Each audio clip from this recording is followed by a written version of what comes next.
Wouldn't it be great to be able to ask an expert all your organizing questions while you're actually in the process of organizing? This is what you'll receive as an add on to your purchase of the Home Organizing for Beginners online course. You get this support for free through one on one calls and tech supports, and this extends from the time of purchase all the way through the end of March 2025. I am doing this to allow you to start anytime that is convenient for you. If you're feeling extra pressure right now because of the holiday season, then let's talk. Let's get the ball rolling. Let's get the holiday season calm and quiet and peaceful so that you can manage all of the chaos. Or you can just put off your organizing process until January. And then you can start in January and you still have 3 months to converse with me and get that one-on-one support. So you do have to sign up today, November 29th, before 11:59 p.m. Central Standard Time. To sign up, go to www.homeorganizingforbeginners.com or click the link in the show notes. Welcome to Home Organizing for Beginners. I'm Tammy, your home organizing educator. In each episode, I share a microscopic home organizing topic. That just means it's something you can implement today from start to finish if you so choose. Today's microscopic topic is how to not feel overwhelmed during the holiday season. At the time I'm putting this podcast together, it's 5 o'clock in the morning, 2 days before Thanksgiving. I knew last week that I needed to do this, but it just was not happening. If it was a normal week, a non-holiday week, all would be fine and I would record it during the normal waking hours, normal daytime, right? Everything would be flowing as normal.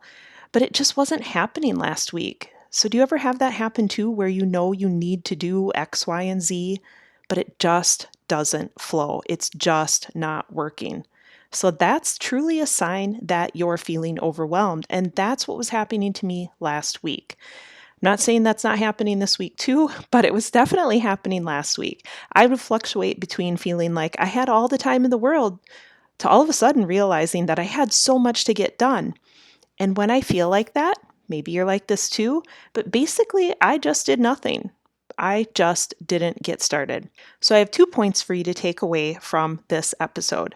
First, being able to recognize when you're feeling overwhelmed is important because the sooner you recognize it, the sooner you can take action and overcome it.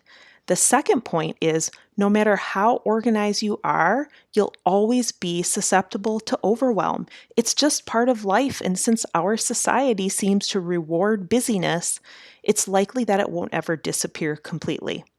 Instead, you can learn to quickly identify when you're overwhelmed and have the steps handy to overcome it quickly.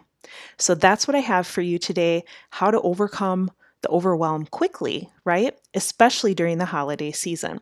So I'm going to give you 5 steps that will move you through the overwhelmed feelings ASAP. So they are step 1, brain dump. Step 2, decide.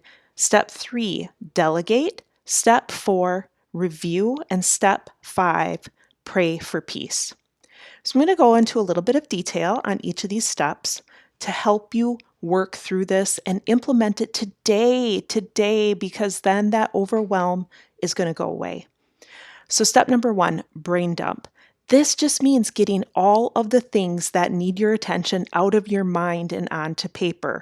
Because I can see you're driving down the road and you're like, oh, I have to stop at the grocery store. Oh, wait, I need to pick up a prescription. Oh, shoot, my daughter has this thing going on and I have to pick up whatever, right? Like those are all the things just flying through your mind. And as soon as you get them out of your head and onto paper, trust me, it is proven, and you can read this almost anywhere, that you're going to feel that sense of relief. Once it's on paper, you subconsciously feel like you've got it all taken care of. Just that act of getting it out of your head. Step number 2, decide.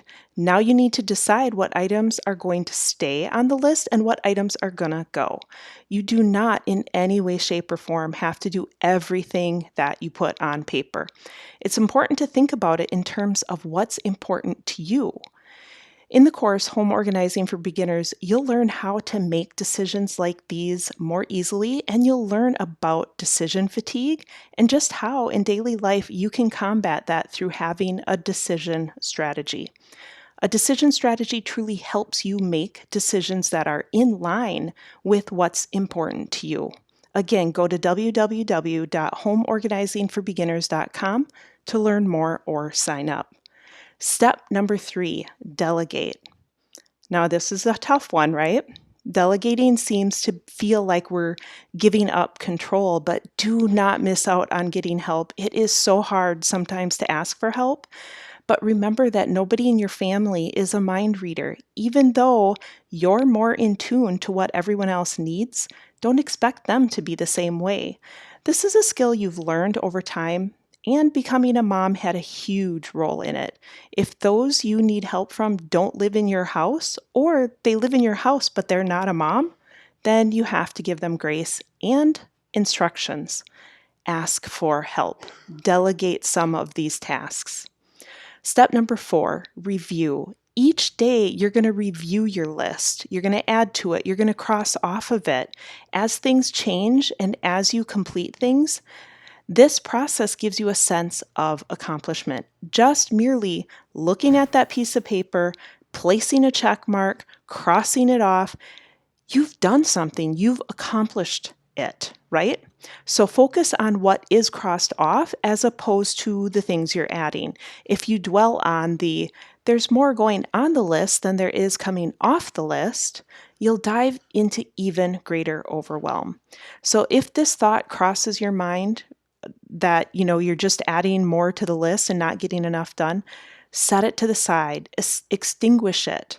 Then take action by delegating and asking for help. Step number 5, pray. Take a moment as soon as you wake and just before you go to sleep at night, pray for a feeling of peace about the entire holiday season, for that day. Give some thought at night about the things that you did accomplish. Focus on that positive side. Focus on the things that went well, the things that went right. Okay? Pray that those around you feel loved by you and that you feel loved by them. So this isn't rocket science, but it does work. Go through these steps right now to make your holiday season peaceful and productive. Again, the steps are brain dump, decide, delegate, review, and pray for peace. So I have a sticky note on my computer with my grandma's longevity advice. You see, she's 102 years old, so I think she's got a bit of wisdom, and she knows a thing or two about living a longer, healthier, and happier life. Her advice is if you can't fix it, forget it. That just means that the stress and worry aren't worth it. If it's something you can handle and get it done, get it done. If not, ask for help. And if that doesn't work, then let it go. If you can't fix it, forget it. So that's what I have for you today. I hope you have a fun and productive weekend. I'll be back here next week sharing tangible and simple instructions about home organizing, cleaning, and time management. I'll see you then. Thanks for listening to Home Organizing for Beginners. If you're ready to get started, get organized, and actually stay organized in a way that works for you and your family through every season of life, let's work together. I offer an online course where I teach you the steps required to make it happen. You'll walk away from the course with confidence in your ability, which helps you demonstrate to your kids just how it's done. You'll have the foolproof steps to creating a clean and organized home anytime life gets out of control, which it really does for everyone. The goal of learning how to organize for yourself is so that you are able to bring true peace and joy into your home. So go to homeorganizingforbeginners.com to learn more about the online course.